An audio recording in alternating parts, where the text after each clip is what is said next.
Pour une parenthèse rapide, j'aimerais 3 minutes de votre attention. Voilà ce qui s'est passé. Ce matin, j'ai reçu un message de Rémi Salomon. Il est le président de la commission médicale des hôpitaux de Paris, la PHP. C'est cette commission qui donne en gros la direction du projet médical qui travaille pour améliorer la qualité des soins dans les hôpitaux de la capitale. Le SMS de Rémi Salomon est simple. Bonjour, je suis très inquiet. Est-ce que vous pouvez me rappeler? Rémi Salomon, bonsoir. Je vous ai rappelé. Bonsoir Yann. Est-ce que vous pouvez dire aux téléspectateurs ce que vous m'avez dit? Oui, en effet, je suis inquiet. Je voulais vous dire ce soir que je crains que le virus ne circule encore trop.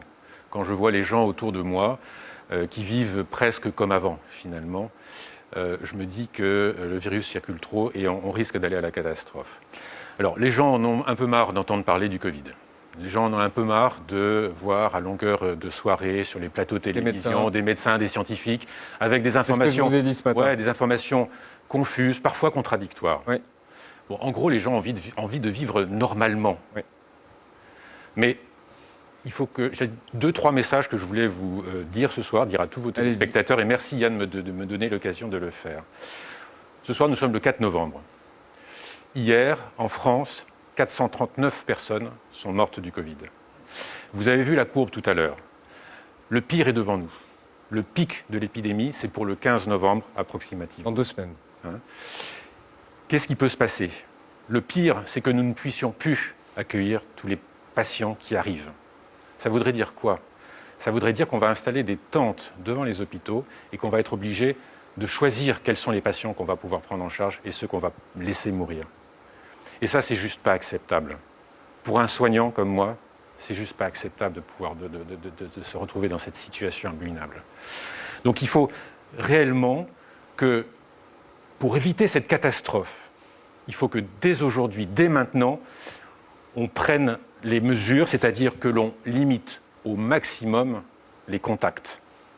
C'est ça qui nous permettra de casser cette effroyable dynamique de l'épidémie. Ça veut dire qu'il faut qu'on limite au maximum nos contacts, au strict minimum, c'est-à-dire la cellule familiale. Qu'on respecte plus le confinement. Qu'on respecte plus le confinement. Alors vous me direz, il y a l'école, les lycées, c'est vrai qu'il faut que le protocole sanitaire soit absolument respecté à cet endroit-là, à ces endroits-là, sinon il faudra les fermer. Et on fait quoi avec les enfants? Alors, les enfants vont à l'école. Vous dites qu'il faut fermer les écoles? Aujourd'hui, ce soir, je ne dis pas ça. Je dis qu'il faut respecter le protocole sanitaire pour prendre toutes les précautions. Les enfants à l'école primaire avec le masque.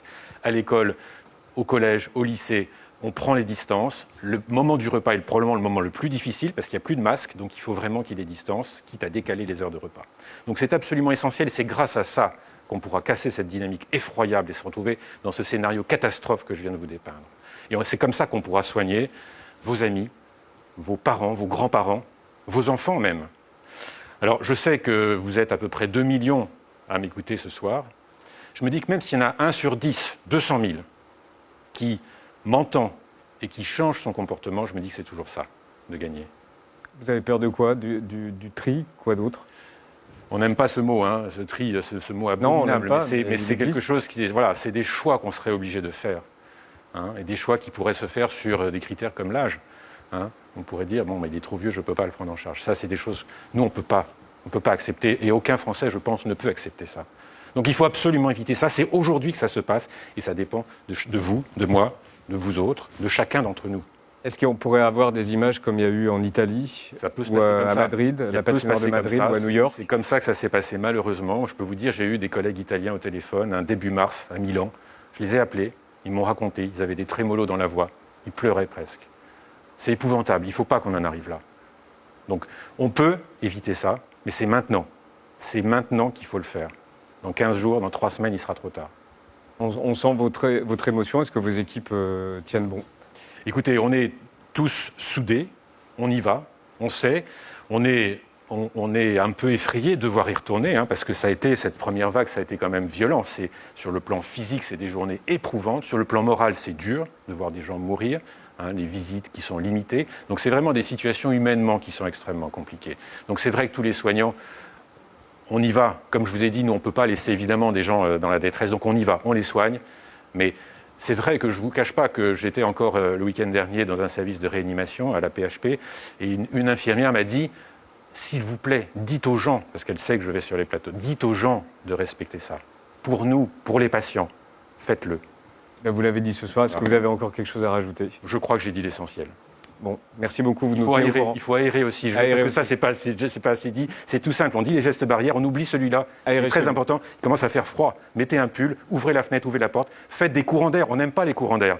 C'est ça qui permettra de diminuer la charge virale dans l'air qu'on respire. Merci Rémi Salomon.